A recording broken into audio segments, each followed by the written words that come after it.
quelle finalité l'islam a-t-elle, un, et deux, la domination du monde, comme le nazisme? C'est-à-dire que le croyant, voilà, il y a ceux qui savent, c'est-à-dire les imams, compagnie, ceux qui, à la limite, oui, il y a un projet d'islamisation de la modernité. Ils le disent parfois d'ailleurs, certains sont plus francs que d'autres. Et moi je pense que les islamistes sont beaucoup plus francs que les autres. Quant aux autres, ils se disent, attendons le moment. C'est une masse un peu, avec la différence qu'alors que les autres religions ont toutes plus ou moins leurs intégrismes, mais c'est petit, c'est minoritaire. Vous voyez ce que je veux dire? Les intégristes juifs en Israël, c'est pas la majorité. Et c'est pareil, les intégristes chrétiens, c'est pas la majorité, c'est très minoritaire. L'islam, l'intégrisme diffus, je dis bien diffus. C'est-à-dire qu'il ne sait, vous voyez, qui explose comme quand on a vu avec les caricatures, mais l'intégrisme diffus, c'est la majorité. Ok. C'est-à-dire une sorte. Et le but, c'est quand ils sont persuadés, vous pouvez répondre ça à nos charmants auditeurs, d'avoir la meilleure des religions.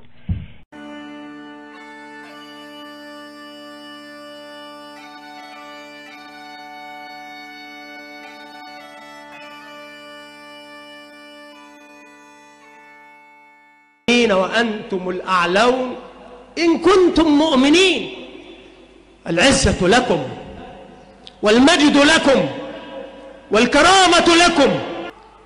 أنت مسلم فاعتز بإسلامك واستعل بإيمانك، لا تكن وضيعا ولا دليلا، فإن ذلك لا يجتمع مع الإسلام في قرن. الإسلام دين العزة، دين الرفعة، دين الكرامة، كما أنه دين العدل. Voilà la façon dont il raisonne. C'est la voie du juste milieu. On ne peut pas avoir telle chose maintenant. Eh bien, attendons. La même chose quand il y avait le califat. Ils auraient préféré avoir un califat qui restât arabe.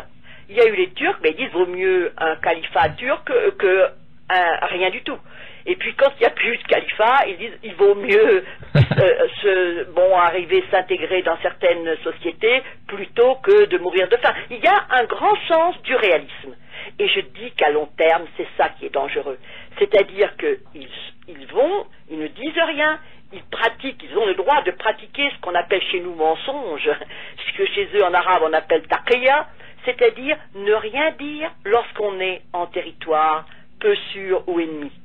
Jusqu'au moment, c'est comme la politique du ressort. Oui. Quand ils seront en meilleure position, c'est ça, exact. Alors là, oui. Ils appuieront. C'est là que ça va faire mal. Exactement. D'ailleurs, c'est-à-dire, c'est un peu un proverbe, c'est-à-dire embrasse la main que tu ne peux pas mordre. Ah. En islam, il y a le principe de la taqiyya. La taqiyya, c'est cette stratégie de mensonge, de duplicité pour tromper l'autre, si c'est pour le bien de l'islam.